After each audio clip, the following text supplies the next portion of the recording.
ప్రకాష్ రాజ్ లేకపోతే మరొకరు అంటే ఎవరైతే వెల్ సెటిల్డ్ ఉండి కమ్యూనిస్ట్ భావజాలం హ్మ్. ఉండి వాళ్ళు కొన్ని రకాల స్టేట్మెంట్స్ అప్పుడో ఇప్పుడో ఇస్తుంటారు కదా. వీళ్ళు ఏం చేస్తున్నారంటే కొంతమంది యంగ్స్టర్స్ ఫర్ ఎగ్జాంపుల్ ఇప్పుడు రావణ్ గాని లేకపోతే తులసి చందు వీళ్ళందరూ ఏంటంటే like they are youngsters and వాళ్ళు ఏదైనా మాట్లాడారు అనుకోండి నార్మల్ పీపుల్ కి అంటే లైక్ యంగ్ పీపుల్ కి కనెక్ట్ అవుతుంది. సో అంటే ప్రకాష్ రాజ్ లాంటి వాళ్ళు ఏం చేస్తున్నారంటే వీళ్ళని యూటిలైజ్ చేసుకుంటున్నారు హ్మ్. For their purpose. అండ్ ఏదైనా ప్రాబ్లం అయినప్పుడు ఎవరికి ప్రాబ్లం అవుతుంది? వీళ్ళకి ఈయనకే. ప్రాబ్లం అవుతుంది. బట్ వీళ్ళు అది గుర్తించట్లేరు. అంటే సమాజంలో విద్వేషాన్ని రెచ్చగొట్టాలి అనే విధంగా వీళ్ళ ద్వారా చేపిస్తున్నది వాళ్ళు. వాళ్ళేం చూస్తున్నారంటే వీడికి ఇష్టం. ఈ సిద్ధాంతం ఏదైతుందో అది ఇష్టం. అన్ని రకాలుగా వీడు రెడీగా ఉన్నాడు. వీడు కరెక్ట్ మనకు సెట్ అయితాడు. వీనితో మనం చేస్తాం అనుకో కొన్ని రోజుల పాటు పబ్బం గడపొచ్చు.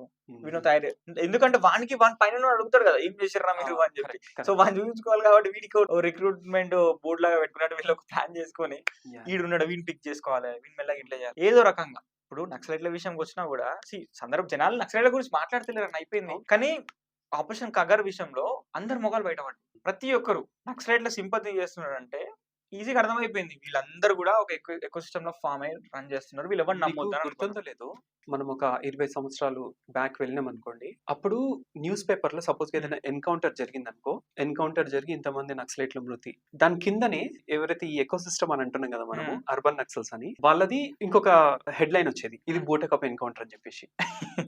ఇగ అట్లా. ఒకప్పుడు ఇలాగే ఉండేది. నడిచేది. ఎన్‌కౌంటర్ జరిగిందంటే ఆ ఎన్‌కౌంటర్ బూటకపు అని చెప్పేసి డైరెక్ట్ వీళ్ళది ఒక హ్మ్. స్టేట్మెంట్ ఉండేదన్నమాట ఒకప్పుడు. అదే. అప్పుడు ప్రజలల్లో అంత అవగాహన లేదు. అవగాహన లేదు. ఆ! సోషల్ మీడియా లేదు. కరెక్ట్. ఫోన్‌లు లేవు. ఇంటర్నెట్ లేదు. లేవు. అంటే పేపర్‌లో ఏదైతే వచ్చిందో అదే అదే వాస్తవం. నమ్మేవాళ్ళు. ఆ సింపతి ఉండడానికి కారణం గూడా అదే. అదే. వాళ్ళు కంట్రోల్డ్ అపోజిషన్ లాగా ఉంటుండన్న. ప్రతిది కంట్రోల్ పెట్టుకొని మీడియాని కంట్రోల్ పెట్టుకోరు. సినిమాలను కంట్రోల్ పెట్టుకోరు. ఒకప్పుడు చూస్తే ఎర్రజెండకు సంబంధించిన సినిమాలు ఎన్నుండే. ఎన్నొచ్చినాయి. అవును.